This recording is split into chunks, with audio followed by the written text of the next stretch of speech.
They say in sickness and in health. But for Adrian Vance, those were just words on a contract he was ready to shred.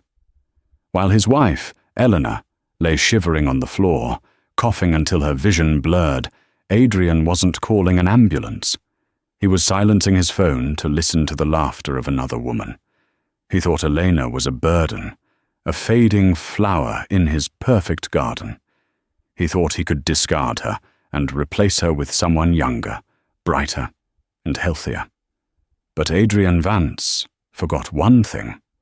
A woman who survives the fires of hell comes back not as ash, but as a diamond.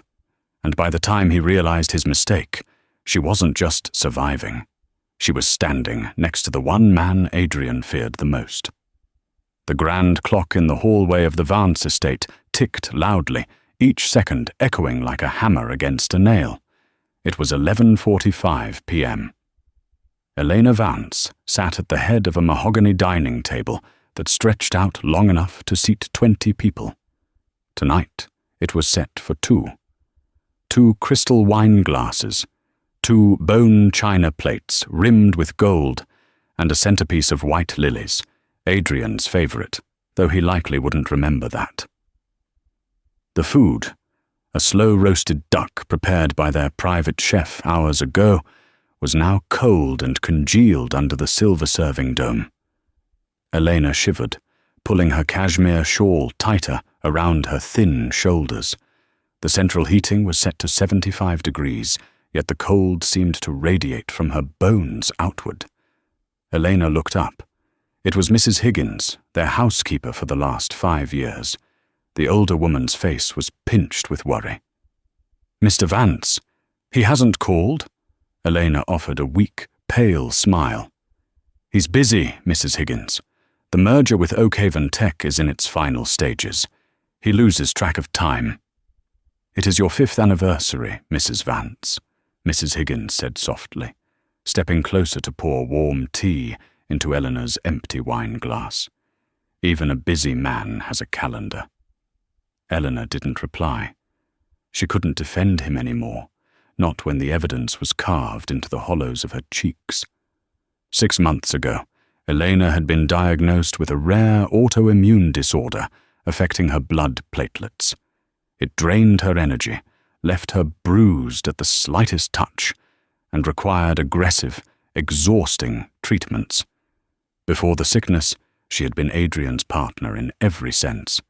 They had built Vance Global together. She was the one who charmed the investors, who proofread the contracts, who smoothed over Adrian's jagged edges. But as her health declined, so did his affection. He didn't look at her with love anymore. He looked at her like she was a broken appliance he couldn't figure out how to return. The sound of the heavy oak front door unlocking shattered the silence. Elena straightened her spine, wincing at the ache in her joints. "He's here." Adrian Vance walked into the dining room. He was a striking man, tall, with hair the color of midnight and eyes like cold steel. He was wearing a bespoke Italian suit that cost more than most people's cars. He didn't look tired. He looked exhilarated, and he smelled, distinctly, of vanilla and expensive gin. He stopped, loosening his tie, and looked at the table. He didn't look at Elena. He looked at the cold food. "Why is the food still out?" Adrian asked, his voice devoid of warmth. "It smells stale." Elena stood up, using the table for support. "Happy anniversary, Adrian." Adrian paused, his hand halfway to unbuttoning his collar. He looked at her then, really looked at her. But there was no softness. His gaze swept over her pale skin, the dark circles under her eyes, the way her dress hung loosely on her frame. "Right," he said, checking his Rolex. "The 5th. I forgot." "I waited," Elena whispered. "I was working, Elena. Someone has to keep this empire running, since you decided to retire to the sickbed permanently." The cruelty of the remark was like a physical slap. "I didn't decide to get sick, Adrian. The doctors say if the treatment works, if If, Adrian snapped, walking to the sideboard to pour himself a scotch. I hear if every day. I come home to a hospital ward, Elena. It's depressing. Do you know how hard it is to close $1 billion deal and come home to this? He gestured vaguely at her, as if her existence was the inconvenience. I'm sorry my dying is inconveniencing your schedule, Elena said, a spark of her old fire igniting. Adrian slammed the glass down. Don't be dramatic. You aren't dying, you're just weak. You've let yourself go. Look at you. He pulled a velvet box from his pocket. For a second, Elena's heart skipped. He had remembered. He had bought a gift. He tossed it onto the table. It slid across the polished wood and stopped near the cold duck. Take it, he said. Happy anniversary. Elena opened the box with trembling fingers. Inside was a pair of diamond stud earrings. They were beautiful, objectively. But Elena didn't have pierced ears. She never had. Adrian knew this, or at least the Adrian of 5 years ago knew this. I can't wear these, Adrian, she said softly. Why not? They're 5 carats. My ears aren't pierced. Because of the clotting disorder, the doctor said I can't risk infection right now. Adrian rolled his eyes, a gesture of pure exhaustion. God, everything is a production with you. Give them to Mrs. Higgins, then. I'm going to shower. Sleep in the guest room tonight, Elena. Your coughing kept me up last night, and I have a meeting with Julian Thorne tomorrow. I need to be sharp. He walked out, leaving her alone with the diamonds and the cold food. As he passed her, the scent of vanilla hit her again, stronger this time. It wasn't a perfume she owned. Elena closed the velvet box. A single tear escaped, hot and stinging against her cold cheek. She realized then that the earrings weren't a mistake. They were a regift, a careless afterthought purchased for someone else, or perhaps rejected by someone else. The next morning, the sun shone brightly over the city, but the atmosphere inside the Vance penthouse remained grey. Adrian had left before Elena woke up. She sat in the kitchen, staring at her schedule of medications. A blue pill for the pain, a white one for the inflammation, a monthly injection due today at the clinic. She picked up her phone. She needed a ride to the clinic. Usually the driver took her, but Adrian had texted earlier.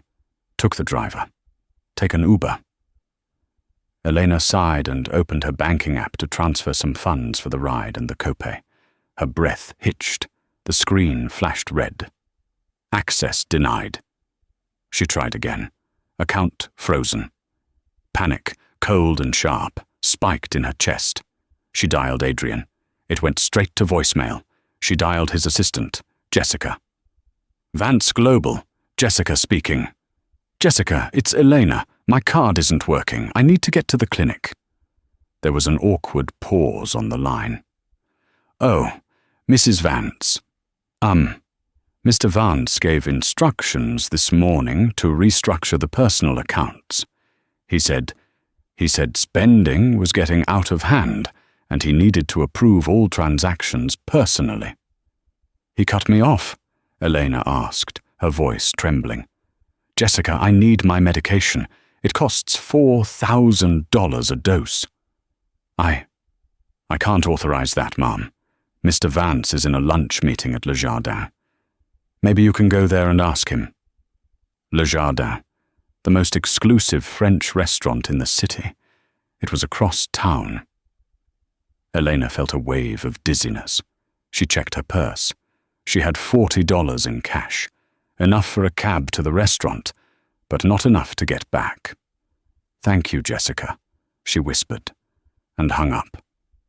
She dressed in the most professional outfit she could manage, a cream suit that used to fit perfectly, but now required a belt to stay up. She applied blush to hide the pallor of her skin. She wouldn't go to him as a beggar. She would go as his wife. The cab ride was nauseating. When Eleanor arrived at Le Jardin, the maître d', a man named Henri, who had known the Vances for years, looked at her with pity. "Mrs. Vance," Henri said, blocking her path slightly. Perhaps this isn't a good time." "I need to speak to my husband, Henri. It's a medical emergency. He is dining in a private booth." Elena pushed past him. Her desperation gave her a momentary burst of adrenaline. She walked through the plush, carpeted dining room, scanning the booths. She found him in the corner, near the patio windows. Adrian was laughing. His head was thrown back, his smile wide and genuine, a smile Eleanor hadn't seen in 2 years. Sitting across from him was a woman. She was everything Eleanor currently was not. Chloe Sinclair. Eleanor knew her. Chloe was the new VP of marketing at Vance Global. 26 years old, glowing skin, vibrant red lipstick, and a laugh that sounded like wind chimes. She was wearing a sleeveless dress that showed off her tanned, healthy arms. And on her ears, Elena froze. The diamond studs, the ones Adrian had tossed on the table last night. Chloe was wearing them. Adrian reached across the table and took Chloe's hand. "You're the only one who understands the vision, Chloe. Elena, she's stuck in the past. She's dead weight." "Don't say that, Adrian," Chloe purred, though her eyes danced with triumph. "She's sick. It's sad. It's not just sickness. She's given up. I need someone who can run at my pace. Someone like you." Elena felt the world tilt. The sounds of the restaurant, clinking silverware, low chatter, blurred into a high-pitched ring in her ears. She gripped the back of a nearby chair to steady herself. "Adrian," she said. Her voice was barely a whisper, but in the sudden silence of the booth, it sounded like a scream. Adrian's head snapped up. His face went from joy to shock, and then instantly to cold fury. He snatched his hand away from Chloe's, but the damage was done. "What are you doing here?" he hissed, standing up. "I told you I was in a meeting." "Is this the meeting?" Elena gestured to Chloe, then pointed a shaking finger at the earrings. "With my anniversary gift?" Chloe touched her earlobe, feigning innocence. "Oh, these?" Adrian said they were just a thank you for the quarterly report. "Go home, Elena," Adrian growled, stepping out of the booth to block her from the other diner's view. "You're making a scene. You look like a ghost." "You froze my accounts, Adrian. I can't get my treatment. We'll discuss finances at home, not here." "I need the medicine now. I missed my appointment," Elena cried out. Adrian grabbed her arm. His grip was too tight. "I said go home. Stop acting like a charity case. I'll transfer the money tonight. Now get out before you embarrass me further." He shoved her. It wasn't a violent throw, but in her weakened state, it was enough. Elena stumbled back. Her heel caught on the carpet. She fell. It wasn't a graceful fall. She hit the floor hard, her hip slamming against the wood. A gasp went through the restaurant. "Oh my God," Chloe said, not moving to help. "She really is unstable." Elena looked up from the floor. She waited for Adrian to offer a hand. She waited for the husband who had vowed to protect her to help her up. Adrian stood over her, adjusting his cufflinks. He looked down with pure disgust. "Get up, Elena," he whispered harshly. "You are pathetic." Elena didn't remember leaving the restaurant. She remembered Henri, the maître d', helping her up with tears in his eyes. She remembered walking out the front door into the sudden downpour of rain. She had no money for a cab back. The $40 had been spent getting here. She walked. The rain soaked through her cream suit instantly, plastering the expensive fabric to her shivering skin. She walked aimlessly. the image of Chloe wearing those diamonds burning in her mind. Dead weight. That's what he called her. Her body began to shut down. The stress, combined with the missed injection, was triggering a crisis. Her joints locked up. Her vision began to tunnel. She was crossing a busy intersection near the financial district when her legs simply refused to move another step. I'm going to die here, she thought. And Adrian won't even care. He'll just be relieved he doesn't have to file the divorce papers. The traffic light turned green. A black SUV screeched to a halt inches from her legs. A horn blared. Elena swayed. The world went black, and she crumpled onto the wet asphalt.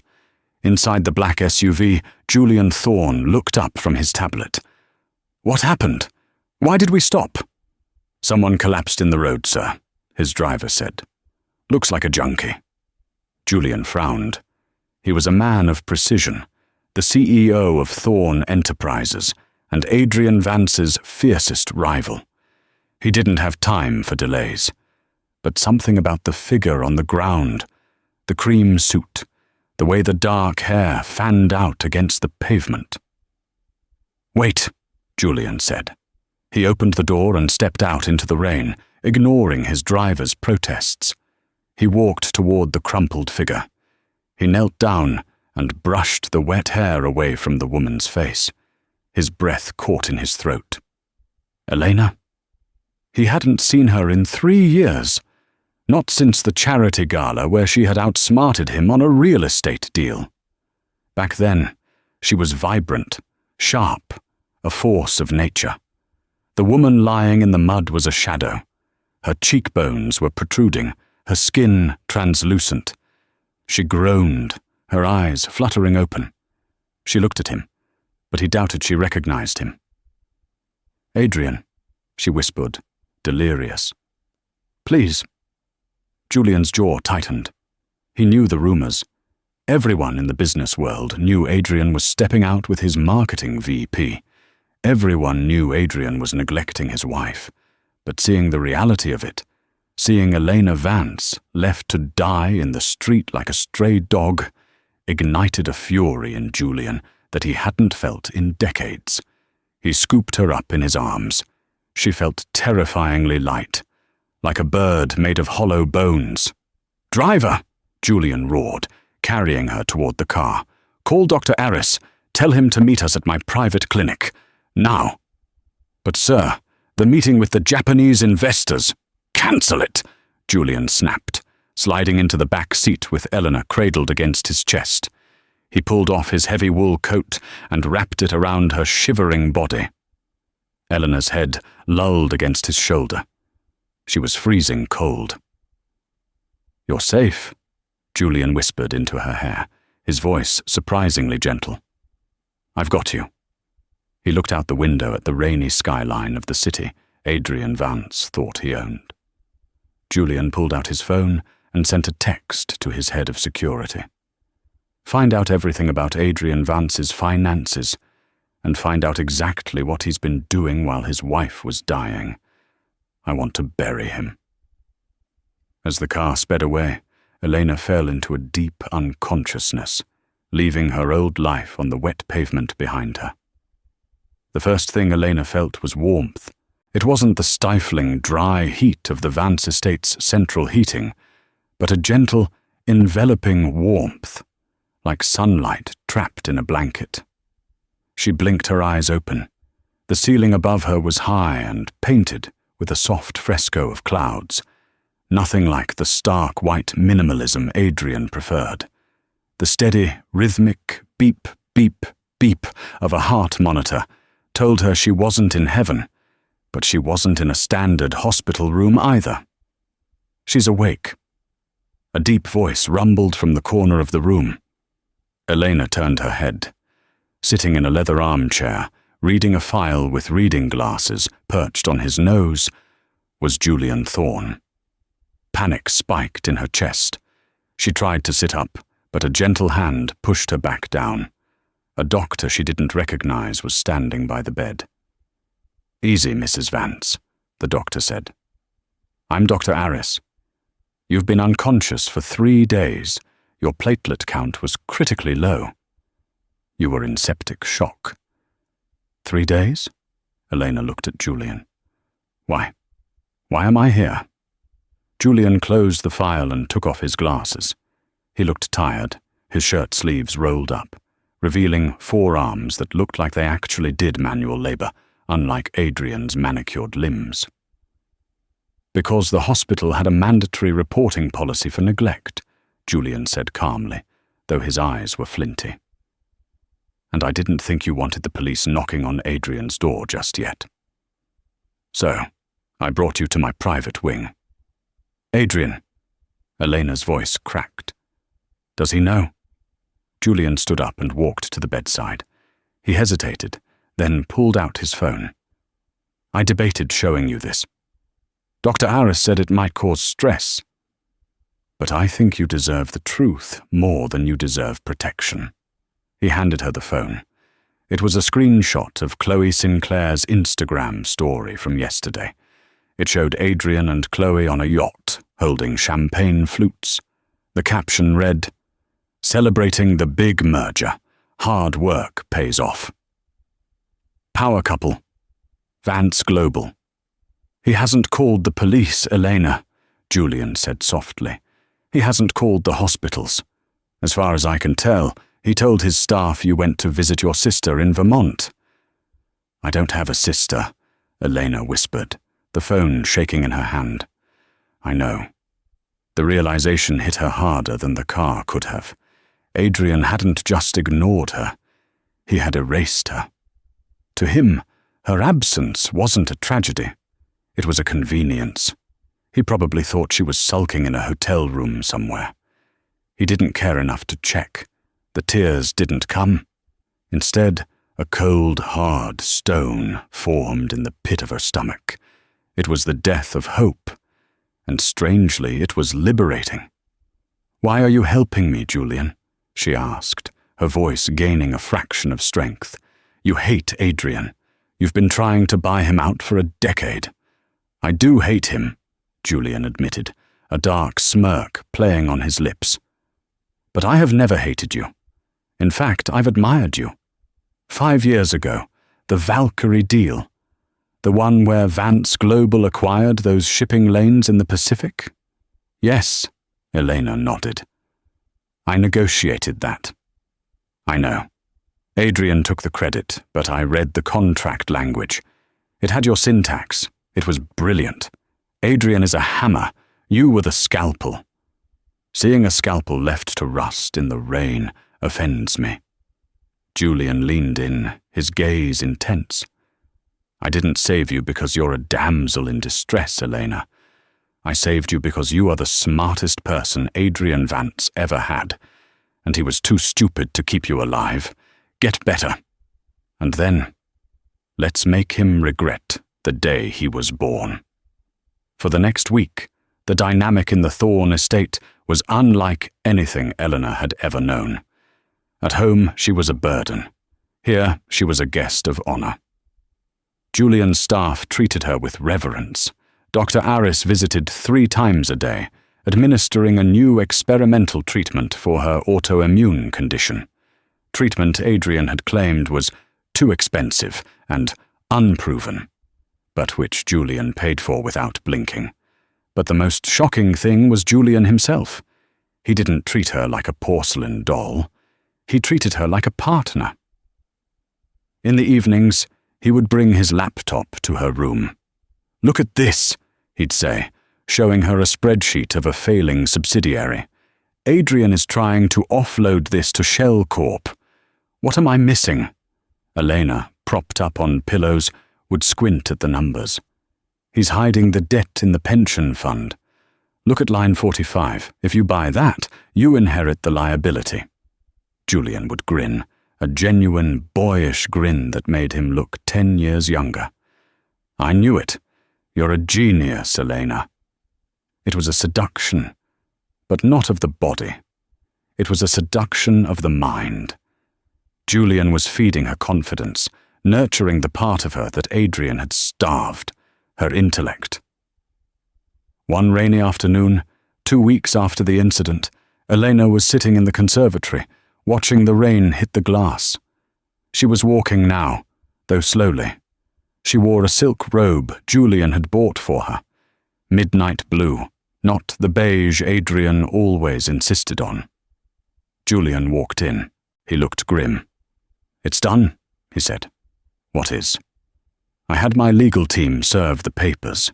Not divorce papers. Adrian would fight those just to be petty. I served him with a lawsuit for breach of fiduciary duty regarding your joint assets. It froze his personal accounts, just like he froze yours." Elena turned to look at him. "He's going to come for me." "Let him," Julian said. "But he won't come here. He thinks you're at a battered women's shelter. My lawyers leaked that misinformation. It makes him look bad, so he's avoiding the press. He's trapped, Elena. He can't admit you're missing without admitting he didn't look for you." "I need to see him," Elena said suddenly. Julian frowned. "Why?" "Because," Elena stood up, her legs stronger than they had been in months. "I need him to see that I'm not dead, and I need to sign the divorce papers myself. I want to look him in the eye when I take half his empire." Julian studied her for a long moment. Then he nodded. "The annual tech gala is in 3 months, Julian said. "Adrian will be there to announce his merger with Oakhaven. It's the biggest night of his life." 3 months, Elena repeated. She looked at her reflection in the glass door. She was still thin, but the color was returning to her cheeks. The fire was back in her eyes. "That gives me 90 days to become someone he doesn't recognize." 3 months is a long time in the world of business, and an eternity in the world of healing. Elena didn't just recover, she evolved. Under Dr. Aris's care, the new treatments worked miracles. Her platelet count stabilized. Her energy returned. She started yoga, then Pilates, then boxing. She needed to hit something. Julian gave her full access to his resources. She cut her hair. The long, heavy locks Adrian loved were chopped into a sharp, chic bob that framed her jawline. She dyed it a rich, dark chocolate. She threw away the beige and cream wardrobe Adrian preferred and filled her closet with crimson, emerald, and black. But the biggest change happened in the war room of Thorn Enterprises. Elena officially joined Julian as a silent consultant. She pored over Vance Global's public filings. She found the cracks in the foundation. "Adrian is over-leveraged," Elena told Julian one night over dinner. They were eating in the kitchen, a domestic intimacy that had become natural between them. He borrowed against the Asian manufacturing plants to fund the Oakhaven merger. If the Oakhaven deal is delayed by even 48 hours, the loans get called in. He'll be insolvent. Julian swirled his wine. "And how do we delay the deal?" Elena smiled. It was a smile that would have terrified Adrian. "The environmental impact report for Oakhaven. It expires on the 15th. The gala is on the 16th.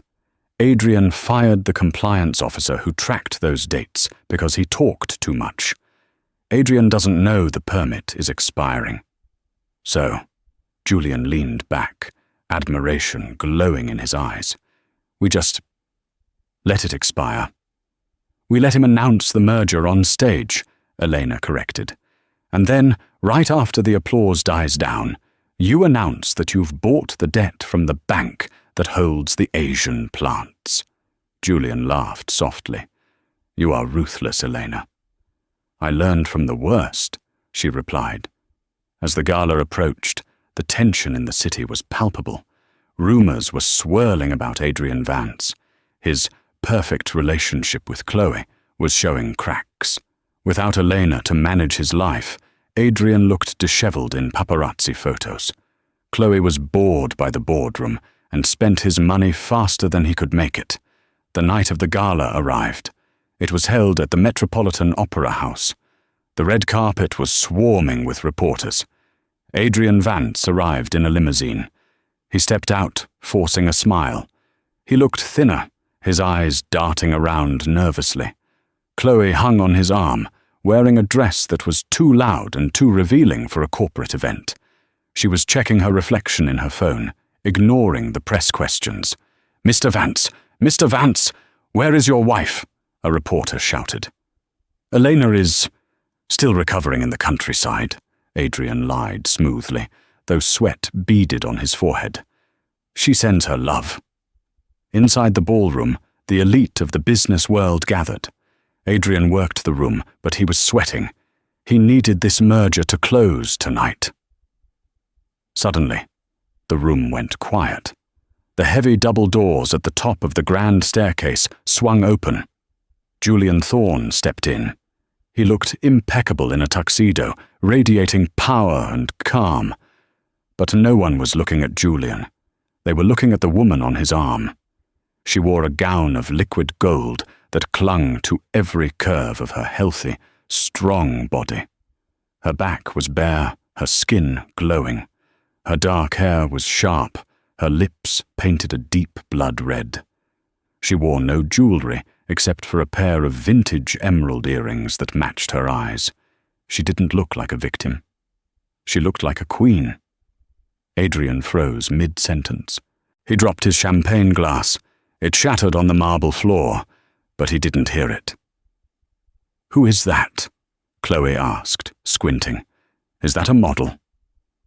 Adrian felt the blood drain from his face. "No," he whispered, his voice trembling with a mixture of horror and sudden, agonizing desire. "That's my wife." Elena and Julian began to descend the stairs. Every eye was on them. Elena locked eyes with Adrian across the room. She didn't flinch. She didn't look away. She smiled. It wasn't a warm smile. It was the smile of the executioner greeting the condemned. Julian leaned down and whispered in her ear, loud enough for the people nearby to hear. "Ready to take back what's yours?" "I don't want it back, Julian," Elena replied, her voice smooth and confident. "I want to burn it down." They reached the bottom of the stairs. The crowd parted, creating a path directly to Adrian.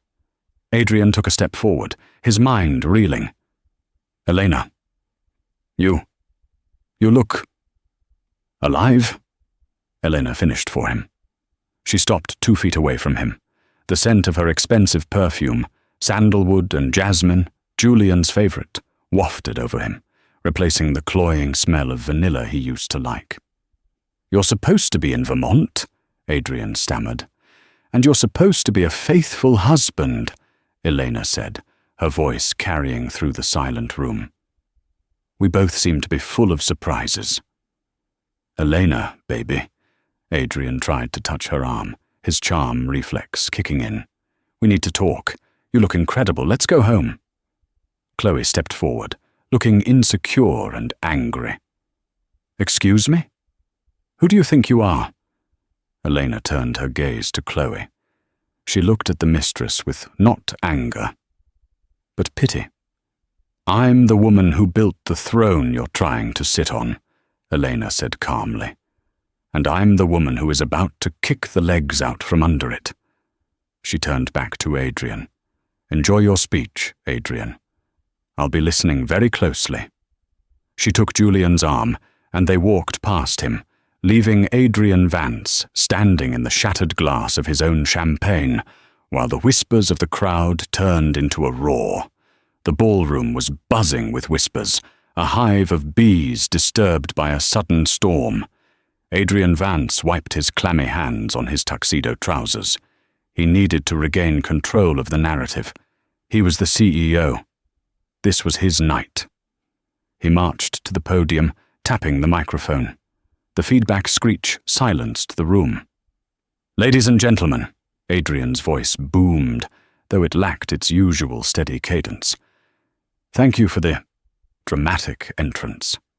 It seems my wife has made a miraculous recovery. But tonight is about the future.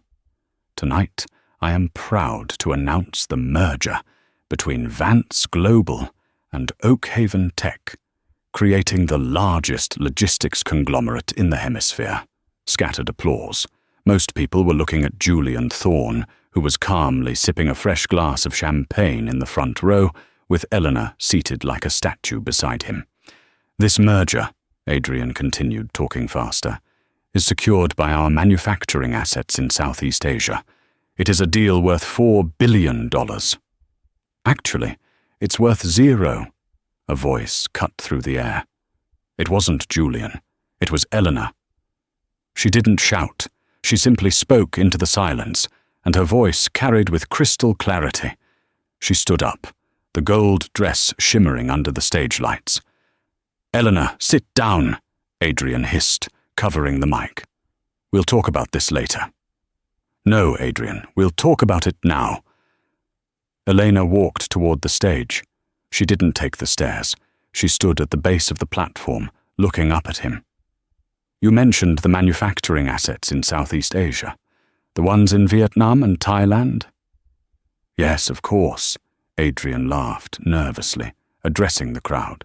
"My wife, always the micromanager."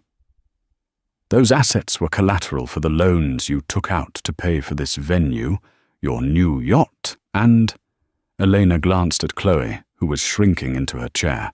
"Marketing expenses." "So what?" Adrian snapped, losing his cool. "The loans are in good standing." "They were," Elena corrected, "until this morning.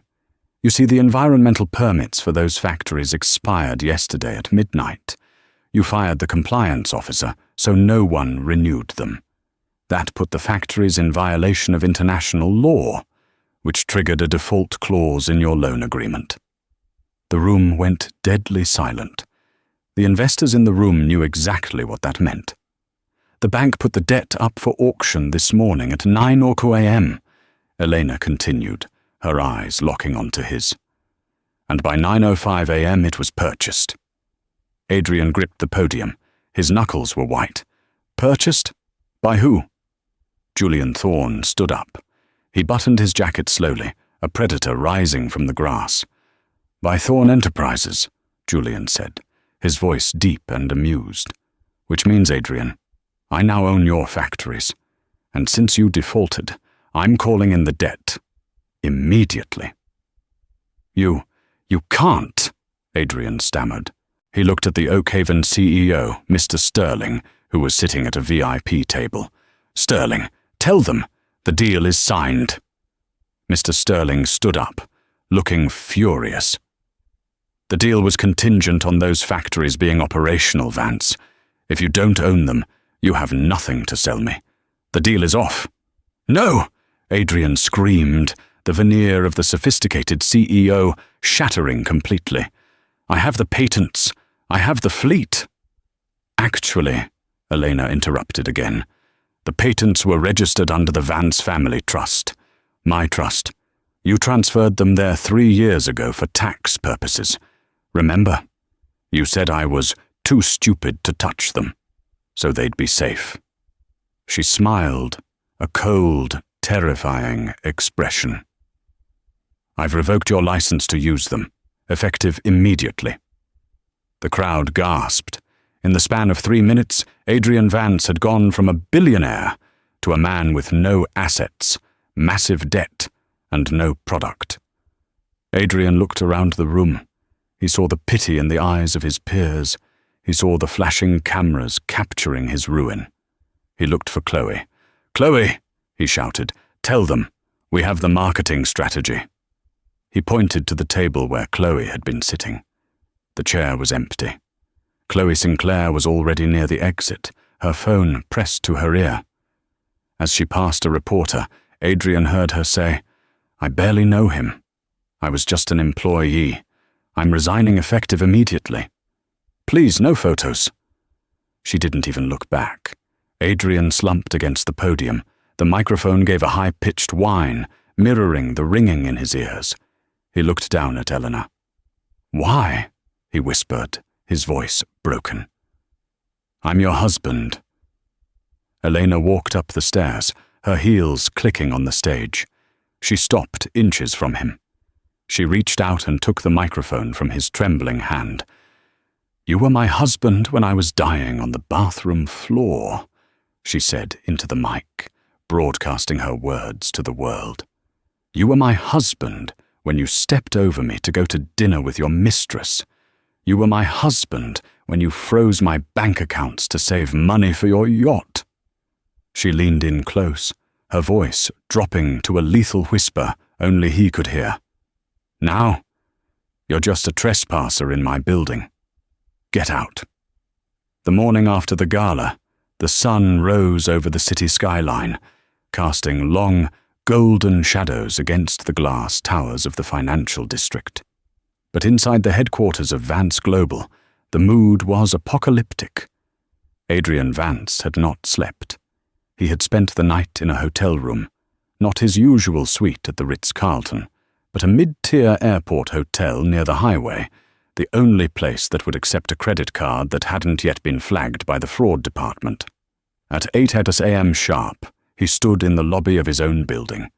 He swiped his access card at the turnstile. Beep, beep, beep. A red light flashed. Access denied. There must be a mistake, Adrian snapped at the security guard, a man named Miller, whom Adrian had ignored every morning for 10 years. "Miller, let me in. The system is glitching." Miller didn't move to open the gate. He looked down at a clipboard, his expression unreadable. "No mistake, Mr. Vance. I have a directive from the board of directors. You've been suspended pending an internal audit. You are not permitted on the premises." "Suspended?" Adrian's voice rose an octave, cracking. "I am the CEO. I built this building. You can't keep me out." "Actually, they can." Adrian spun around. Standing behind him were two men in dark suits, holding briefcases, flanked by a uniformed police officer. He recognized one of them, Marcus Thorne, the lead counsel for Julian Thorne's acquisition team. "Mr. Vance," Marcus said, his voice smooth and professional, the kind of voice that delivered ruin with a smile. "As of 9 a.m. this morning, Thorne Enterprises has executed the lien on the Vance Global subsidiaries. Since those subsidiaries hold the lease on this headquarters, we are technically your landlords now. And you are trespassing." "This is illegal," Adrian hissed, sweat beading on his forehead, despite the air conditioning. "I'll sue you. I'll sue Julian. I'll burn this place to the ground." "You're welcome to try," Marcus replied, handing him a thick envelope. "But I suggest you save your legal fees for your defense. The Securities and Exchange Commission has opened an investigation into your transfer of patents to the family trust. Tax fraud is a serious allegation, Adrian." The police officer stepped forward. "Sir, I'm going to have to ask you to leave the property, or I will be forced to escort you out in handcuffs." Adrian looked around the lobby. Employees were streaming in, people he had hired, people he had screamed at, people he had underpaid. They stopped to watch. Some pulled out their phones to record. There was no pity in their eyes, only a morbid curiosity. Humiliated, Adrian snatched the envelope and stormed out the revolving doors. As he hit the sidewalk, a paparazzi flash blinded him. They were waiting. The headline on the newsstand kiosk screamed in bold black letters, "Vance vanquished, the billion-dollar bluff." The collapse was not a slow slide. It was a freefall. By noon, the bank had foreclosed on the penthouse. The mortgage payments had been tied to the company's stock performance, a risky clause Adrian had signed in arrogance, believing the stock would only ever go up. When the share price hit $2.40 a share, the trigger was pulled. Adrian rushed to the apartment to salvage what he could.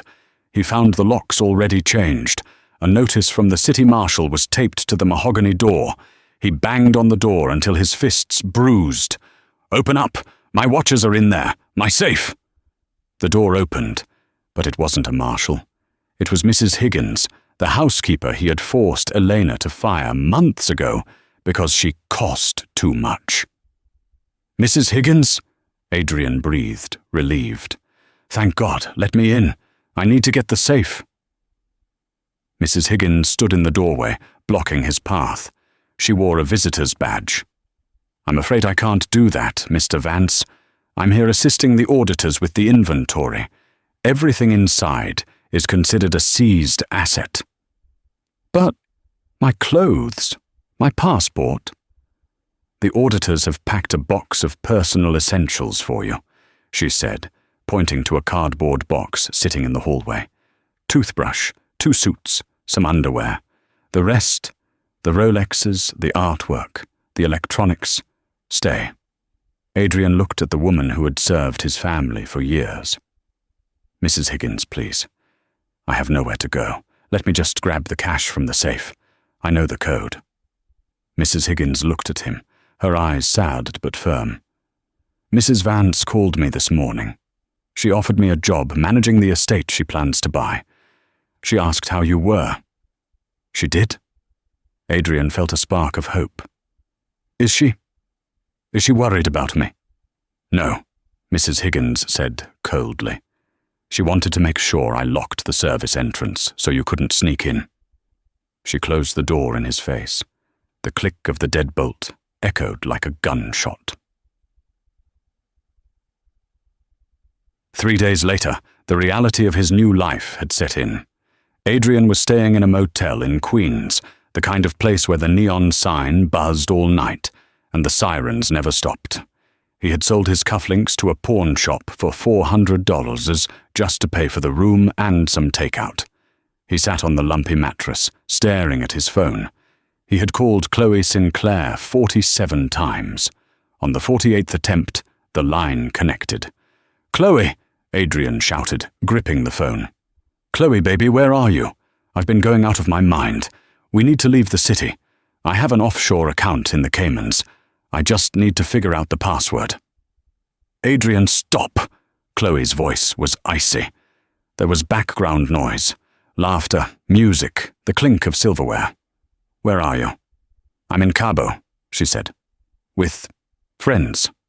"Cabo? We were supposed to go there for your birthday next week." "Yeah, well, plans change.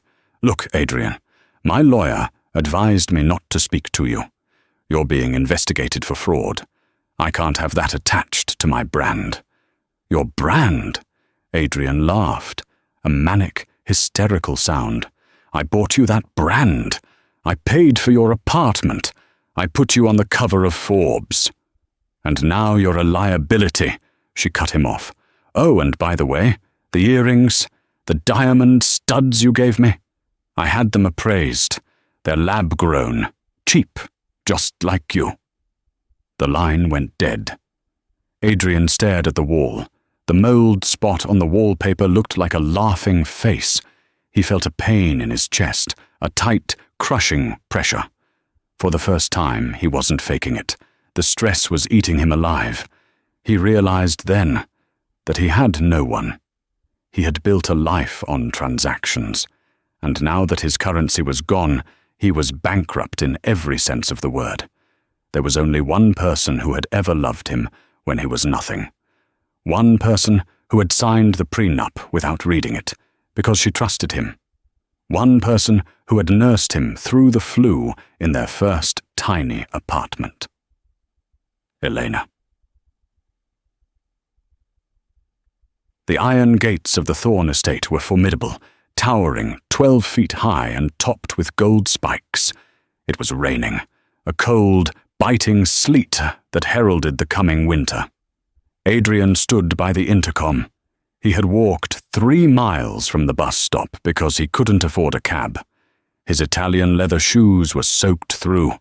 His suit was wrinkled, the collar stained. He looked nothing like the titan of industry he had been a week ago. "Please," he said into the speaker, "just 5 minutes. Tell her I'm dying." He waited. 10 minutes passed, then 20. He was shivering violently, his teeth chattering. Just as he was about to turn away, the heavy gates groaned and swung open. Adrian's heart leapt.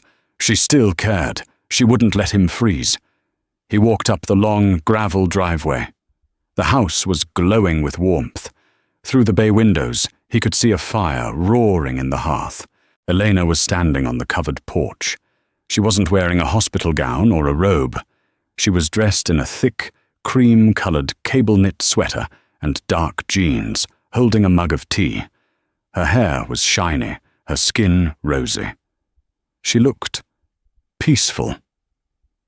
Standing a few feet behind her, leaning against a stone pillar, was Julian Thorne. He didn't look aggressive. He looked like a man who was completely secure in his territory. Adrian stopped at the bottom of the porch steps. He looked up at her, water dripping from his nose. "Eleanor," he choked out.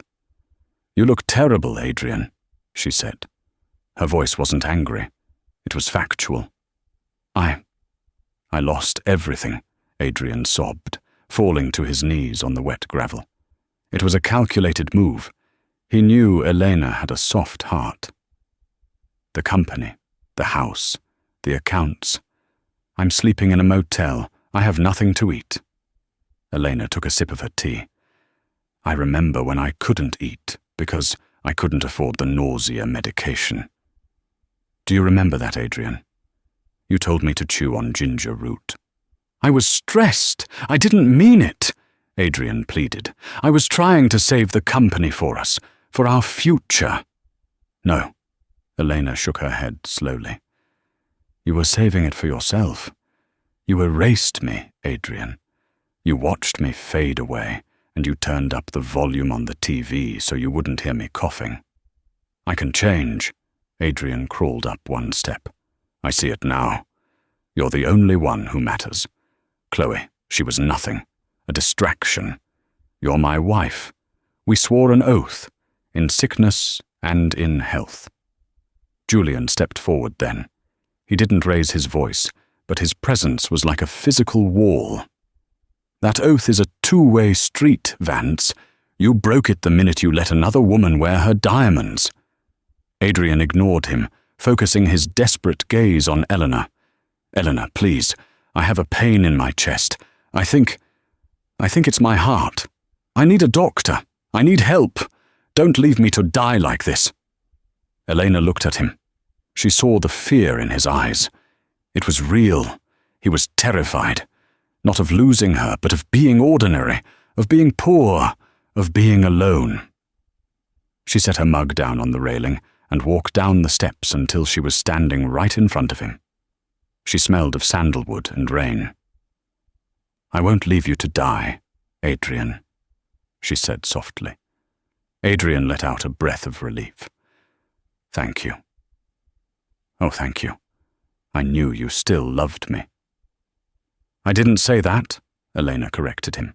"I said I won't let you die, because death is an escape, and you have a long time to live with what you've done." She reached into her back pocket and pulled out a small, white business card. She tucked it into the breast pocket of his soaked suit jacket. "Dr. Aris runs a free clinic downtown on 4th Street, she said. "He treats the uninsured. He treats people who have been forgotten by the system. Go there. Stand in line. Wait your turn like everyone else. He'll check your heart." Adrian stared at her, the hope draining from his face, replaced by a dawning horror. You're not taking me back?" "The Elena you married is gone, Adrian. You killed her." She stepped back, ascending the stairs to where Julian waited. Julian wrapped an arm around her waist, pulling her into his warmth. "Go now," Elena said, her voice final. "Before I call the police for trespassing. And Adrian?" He looked up, broken. "Try the ginger root. It really does help with the nausea." She turned around and walked back into the house. Julian followed, pausing only to give Adrian a look of utter dismissal before closing the heavy oak door. Adrian Vance was left alone in the dark. The warmth of the house was just a few feet away, but it might as well have been on the moon. He reached into his pocket and pulled out the card for the free clinic. Dr. Aris. Walk-ins. Welcome. A sob ripped through his throat. He stood up, his legs shaking, and turned back toward the gate. The long walk down the driveway felt like a funeral procession for the man he used to be.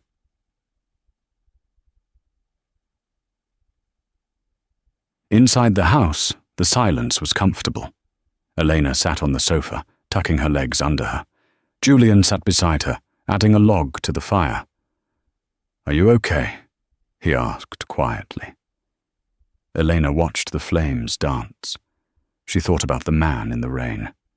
She felt a phantom ache in her chest, the ghost of the love she had carried for so long. But as she took a deep breath, her lungs filled with air, clear, pain-free air. "I felt sorry for him," she admitted. Julian tensed slightly. "But," she continued, turning to look at Julian, her eyes bright, "I felt more sorry for the woman I used to be. I spent 5 years trying to be enough for a man who was empty inside. I'm not doing that anymore." Julian smiled, reaching out to take her hand. His thumb brushed over her knuckles. "So, what now, Mrs. Vance? Or, should I say, Ms. Ross?" "Elena," she smiled. "Just Elena. And as for what's next..." She picked up a file from the coffee table. It was the acquisition plan for the new logistics division of Thorn Enterprises. "I think we need to restructure the Asian manufacturing division," she said, tapping the paper. "If we implement a fair wage policy and update the environmental protocols, we can increase efficiency by 15% within the first quarter." Julian laughed, leaning in to kiss her forehead. Music to my ears. Outside, the storm raged on, washing away the traces of Adrian Vance's footprints. But inside, amidst the blueprints and the firelight, Elena Ross was building something that no one could ever tear down again. Fate hadn't just reversed. It had finally set things right. And that is the story of how Elena Vance turned her pain into power. She taught Adrian the hardest lesson of all. Never mistreat the person who holds up your world, because when they leave, the sky falls on you. It's a brutal reminder that karma might be delayed, but it never misses an address. Adrian thought Elena was weak because she was kind, but he learned that the most dangerous creature on earth is a woman who has nothing left to lose. What about you? Have you ever stayed with someone who didn't appreciate you, hoping they would change? Or have you ever had a revenge glow-up, like Elena? Let me know your story in the comments below. I read every single one. If you enjoyed this story of justice and romance, please smash that like button. It really helps the channel grow. And don't forget to subscribe and hit the notification bell so you never miss a new story. I post new dramas every week. Thanks for listening. And remember, know your worth, or someone else will set it for you. See you in the next video.